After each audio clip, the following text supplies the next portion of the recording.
नमस्कार, एजुकेशन नगरी की खास पेशकश एजुकेशन बुलेटिन में आपका स्वागत है। मैं हूं ललित वर्मा। चलिए रुक करते हैं शिक्षा जगत से जुड़ी बड़ी खबरों की ओर।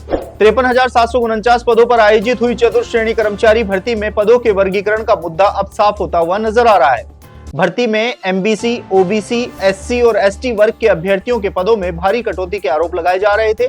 इसको लेकर मंत्री किरोड़ी लाल मीणा, मंत्री जवाहर सिंह बेडम, अधिकारियों और बोर्ड अध्यक्ष से भी मुलाकात करके ज्ञापन सौंपे गए थे। लेकिन अब कर्मचारी चयन बोर्ड अध्यक्ष ने साफ कर दिया है कि भर्ती में पदों का वर्गीकरण एकदम सही किया गया है। विभागों द्वारा पूरी प्रक्रिया के तहत पदों का वर्गीकरण किया गया है। इसके साथ ही बोर्ड अध्यक्ष ने सभी आरोपों को नकारते हुए कहा है कि रोस्टर के हिसाब से पदों का वर्गीकरण होता है। ऐसे में युवाओं को लगता है कि वह कहीं है, लेकिन विभागीय कार्रवाई के तहत पदों का वर्गीकरण किया जाता है। ऐसे में चतुर्थ श्रेणी कर्मचारी भर्ती में पदों के वर्गीकरण की कोई विसंगति नहीं है और जो पद दिए गए हैं उसी के हिसाब से भर्ती प्रक्रिया को आगे बढ़ाया जाएगा। 7,759 पदों पर आयोजित होने जा रही तृतीय श्रेणी अध्यापक भर्ती का आयोजन 17 से 20 जनवरी तक होने जा रहा है और इसको लेकर अब कर्मचारी चयन बोर्ड की ओर से सभी तैयारियां पूरी की जा रही है। आपको बता दें कि तृतीय श्रेणी अध्यापक भर्ती परीक्षा के लिए 9.5 लाख अभ्यर्थियों द्वारा आवेदन किया गया है और अब बोर्ड इस परीक्षा को लेकर अपनी तैयारियों को अंतिम रूप दे रहा है। बोर्ड की ओर से शुक्रवार को सिटी जारी करने का प्लान किया जा रहा है, तो वहीं 12 जनवरी को परीक्षा के प्रवेश पत्र जारी किए जाएंगे। तो वहीं परीक्षा को लेकर कर्मचारी चयन बोर्ड अध्यक्ष मेजर जनरल आलोक राज की ओर से दिशा निर्देश जारी किए गए हैं। बोर्ड अध्यक्ष ने बताया है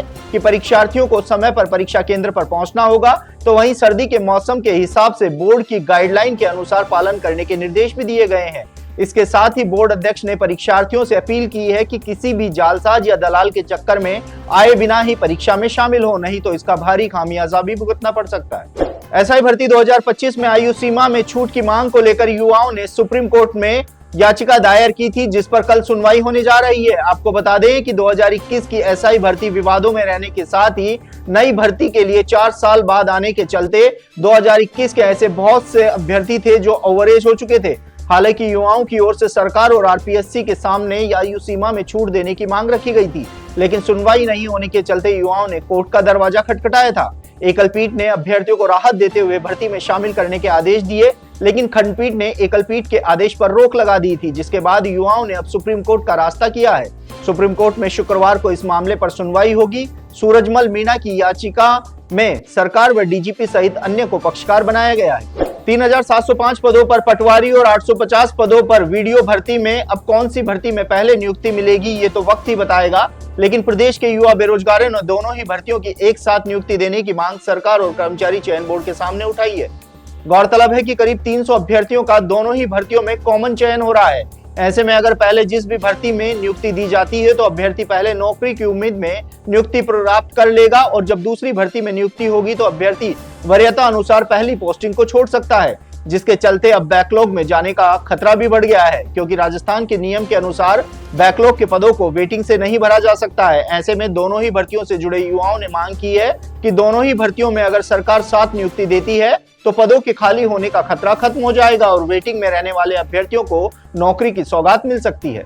648 पदों पर आयोजित हुई लाइब्रेरियन भर्ती के अंतिम परिणाम में अभी और समय लगता हुआ नजर आ रहा है। निदेशालय के डेटा मिलने के बाद से ही कर्मचारी चयन बोर्ड की ओर से प्रोविजनल मामलों पर मंथन किया जा रहा है, जिसमें अंतिम परिणाम के बाद भर्ती किसी भी प्रकार के वाद में न फंसे। भर्ती के अंतिम परिणाम को लेकर बोर्ड अध्यक्ष मेजर जनरल आलोक राज का कहना है कि 2 विभागों की भर्ती होने की वजह से प्रोविजनल मामलों के निरीक्षण में समय लग रहा है। ऐसे में अभी लाइब्रेरियन भर्ती के अंतिम परिणाम को लेकर कोई तारीख निर्धारित नहीं की गई है। बोर्ड अध्यक्ष ने बताया है कि प्रोविजनल लिस्ट में किसी भी प्रकार की कोई समस्या नहीं हो, इसलिए अंतिम परिणाम में देरी हो रही है। हम चाहते हैं कि कोई भी सीट बैकलॉग में न जाए, इसलिए विभागों से अनुरोध किया जा रहा है कि जल्द से जल्द प्रोविजनल कैंडिडेट को क्लियर करें। जैसे ही ये प्रक्रिया पूरी हो जाएगी उसके बाद तुरंत अंतिम परिणाम को जारी कर दिया जाएगा। तो ये थी शिक्षा जगत से जुड़ी तमाम बड़ी खबरें। कल फिर से आपके साथ रूबरू होंगे, तब तक के लिए नमस्कार।